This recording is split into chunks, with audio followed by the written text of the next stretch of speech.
ৰাজ্যিক বিজেপিৰ সভাপতি সলনি হ'ব পৰৱৰ্তী সভাপতি অনানুষ্ঠানিকভাৱে ইতিমধ্যে সকলোৱে গম পাইছে দিলীপ শইকীয়া সাংসদ দিলীপ শইকীয়া দৰং ওদালগুৰি সমষ্টিৰ বিজেপিৰ পৰৱৰ্তী ৰাজ্যিক সভাপতি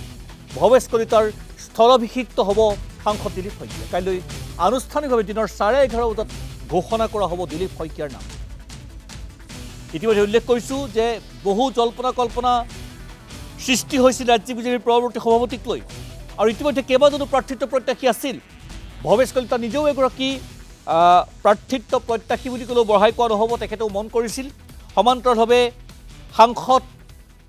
তথা প্ৰাক্তন মন্ত্ৰী ৰামেশ্বৰ তেলী বিজেপিৰ সাধাৰণ সম্পাদক বৰ্তমানৰ পল্লৱ লোচন দাস জ্যেষ্ঠ বিজেপি নেতা জয়ন্ত দাস দিলীপ শইকীয়া তপন কুমাৰ গগৈ ইত্যাদি বহুজনৰ নাম উচ্চাৰিত হৈছিল ৰাজ্যিক বিজেপিৰ প্ৰাক্তন সভাপতি দুই প্ৰাক্তন সভাপতি ৰঞ্জিত দাস আৰু সমান্তৰালভাৱে সিদ্ধাৰ্থ ভট্টাচাৰ্যৰ নামো কোনো সময়ত কোনো ক্ষেত্ৰত উচ্চাৰিত হৈছিল কিন্তু সকলো জল্পনা কল্পনাৰ ওৰ পেলাই একমাত্ৰ মনোনয়ন পত্ৰখন দাখিল কৰিছে দিলীপ শইকীয়াই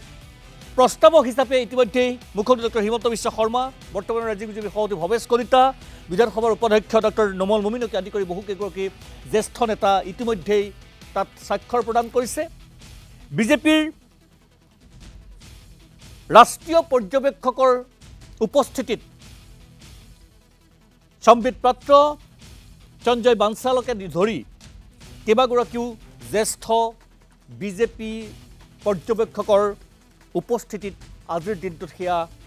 কাৰ্যকৰী হয় আৰু কাইলৈ 11:30 বজাত আনুষ্ঠানিকভাৱে নাম ঘোষণা কৰা হ'ব দিলীপ শইকীয়াৰ উল্লেখযোগ্য যে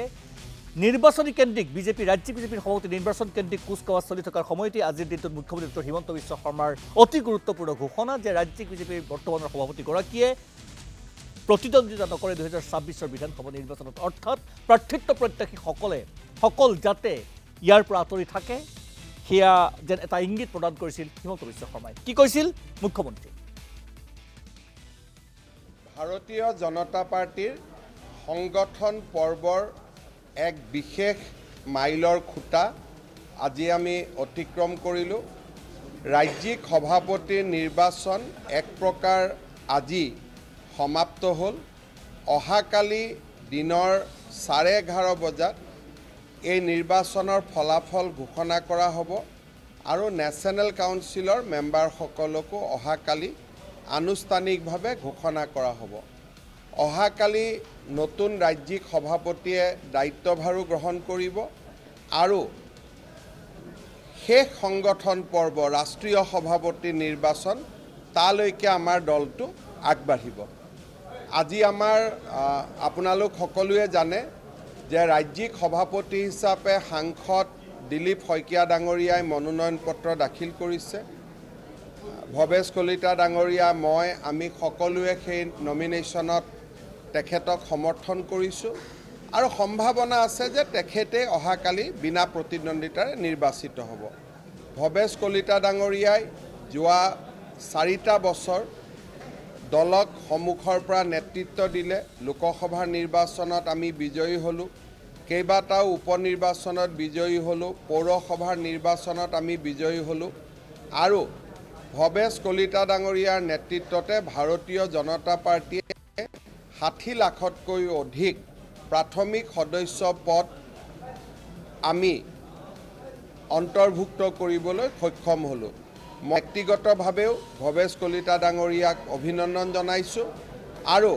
তেখেতৰ যি সেৱা দলৰ প্ৰতি সেই সেৱা সি আমাৰ দলৰ সদস্যসকলৰ বাবে কাৰ্যকৰ্তাসকলৰ বাবে এক প্ৰেৰণাৰ উৎস হৈ ৰ'ব ইয়াৰ লগে লগে আমাৰ ৰাষ্ট্ৰীয় সাধাৰণ সম্পাদক আছিল দিলীপ শইকীয়া ডাঙৰীয়া